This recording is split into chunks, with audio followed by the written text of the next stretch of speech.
I woke up to a silent morning. I was alone in my small bedroom.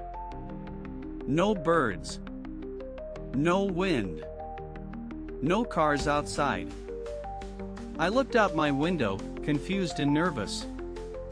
The street was empty. Completely empty and quiet. Usually, the bakery opens early. Today, it was dark. I put on shoes and stepped outside alone. The air felt heavy, like a warning. I walked down the road, calling for someone. Hello? Anyone there?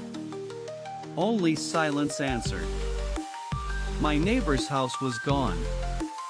Just grass remained. I rubbed my eyes, thinking it was a dream. But no, the mailbox was floating midair.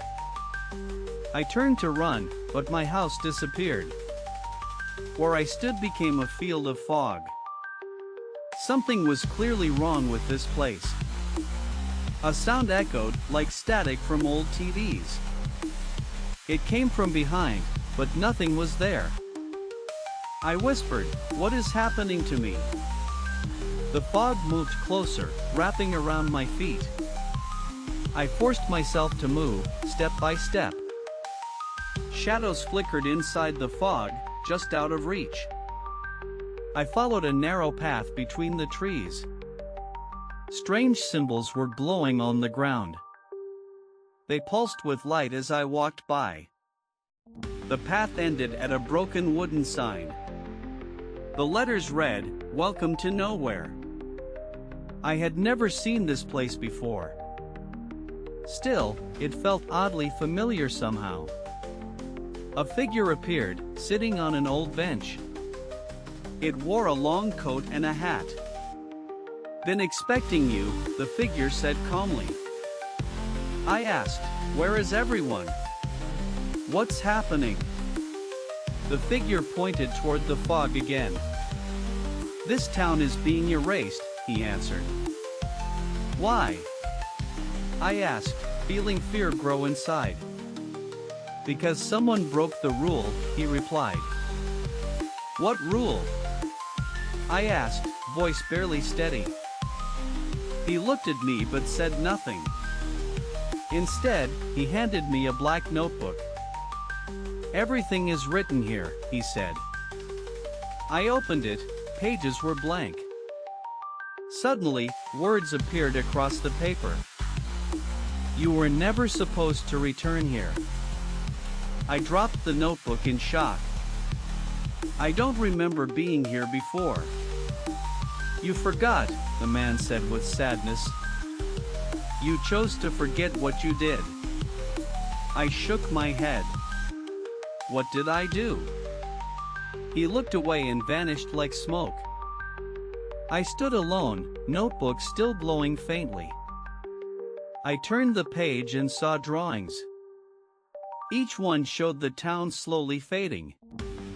My house, the bakery, even my school. They disappeared one by one in ink. This book showed the future, or past. I kept walking, unsure what was real. A mirror stood in the middle path. I looked inside and saw two reflections. One was me. The other smiled darkly. The second me reached out and waved. I stepped back, but the mirror cracked. Pieces fell like glass into the fog. My hand was bleeding, but not real. No pain. No warmth. Just red illusion. The fog parted, revealing the old school. I entered, halls empty and full of echoes. My name was scratched into a locker. I didn't remember doing that at all. Voices whispered behind classroom doors. I opened one, desks floated midair. Children sat silently, eyes glowing white. They turned to look at me together. "You left us," they all said. "I didn't," I shouted, stepping backward fast. You forgot us, the whispering continued. Suddenly, the walls began melting like wax. I ran through the hallway, breath shaking. The exit door led to darkness only. I lit my phone screen to see. The light revealed a staircase going down. I followed it, step after step downward. The notebook still glowed in my pocket. It grew heavier with every floor passed. Finally, a door appeared with my name. I opened it and saw a bedroom. My own, but older, dusty, and wrong. A photo lay cracked on the desk. It showed me with people I forgot. Tears filled my eyes without a reason. I whispered, "What did I do here?" The walls replied with one word, abandoned. Everything began shaking. The notebook burned hot. I opened it again. One sentence remained. You can stay and disappear, or remember. I screamed, remember what? Please tell me. The room turned white, blinding, endless white. Then, silence. Just breathing. My own breath. I opened my eyes. It was morning. Birds chirped. Sunlight warmed my room again. I sat up slowly, heart pounding hard. Everything looked normal, but something felt off. I opened my closet. The notebook was there. Its cover read, "Welcome back to nowhere."